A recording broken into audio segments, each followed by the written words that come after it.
Hi, everyone. Welcome to my YouTube channel. I'm so glad you're here. Please remember to subscribe. If this content is helpful to you, I'd love for you to go over and listen to my podcast, Perfect Prey. In any case, I wanted to really continue the conversation about elevating you. I definitely heard some feedback, and I want to be really clear. This is not about bragging. This is not about creating a space where your children think, and by the way, they will be very triggered if at any time they think you're bragging about yourself because they have been told there's a lot of this triangulation going on, right? They have been told that you think you're better than them, or that you think you're better than their father, or that one sibling is better than the other. And so it's really important they don't think this is about bragging. They will call you out on it and they will be sus, as we say about it. So let's talk about elevating you in a natural way, right? So is that where you maybe are on the phone and they overhear someone giving you a compliment? That's it, right?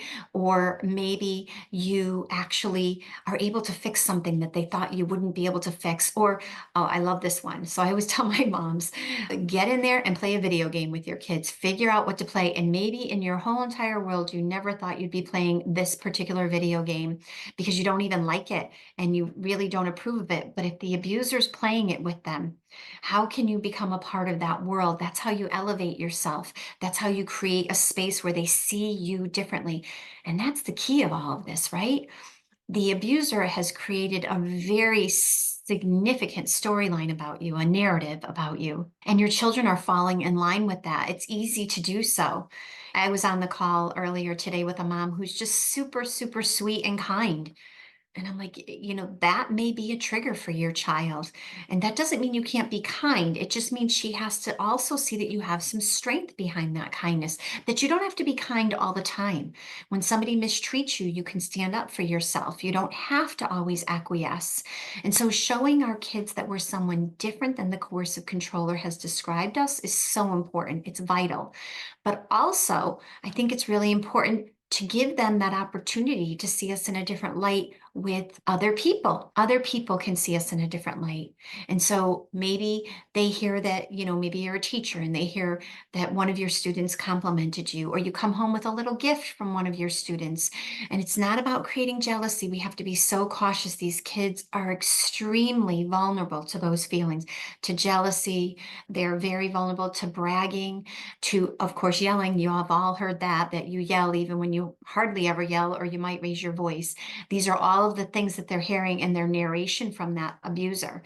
So that's another question. What have they heard about you, and how can you shift that? How can you counteract whatever they have heard about you? It's really important to think about that. How do you elevate you? Over and over again, how do you elevate you? So, another example might be that you are playing that video game with them that they would have never expected, or they see you watching a movie or a TV show that you never really liked, or you told them you didn't like, but they love it and now you're watching it. Or you pick up a book that they're reading and you're reading along them, even though they tell you they don't want you to read the book, you're still reading it. And it's not that you're being defiant. Again, you know your children better than anyone. If it's offensive to them, you don't read it. But if it's not offensive and you can tell that they don't know what to do with the fact that you're reading it, then read it and be able to talk with them about it, right? And so the abuser will be buying your children all kinds of gifts. You can just buy hot cocoa. It doesn't have to be a huge gift. It can be something small. I had a mom the other day say that the children wanted a particular treat at a snack shack at a game. So the ex was there, and she said she didn't have the money to buy it. And so she said, I can't, guys, we'll go home and have a treat. And they were very upset. And he came in to the rescue, and he came in and offered to buy the treat. And she told him no. And I said, you know what? Just let him do it, because who's winning in that? If he doesn't buy it, she's losing.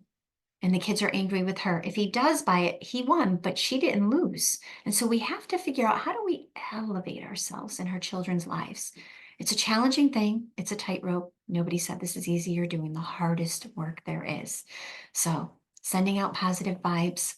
You're all doing the hardest work there is, and you're doing it. And I see you and I hear you. Take care. Bye.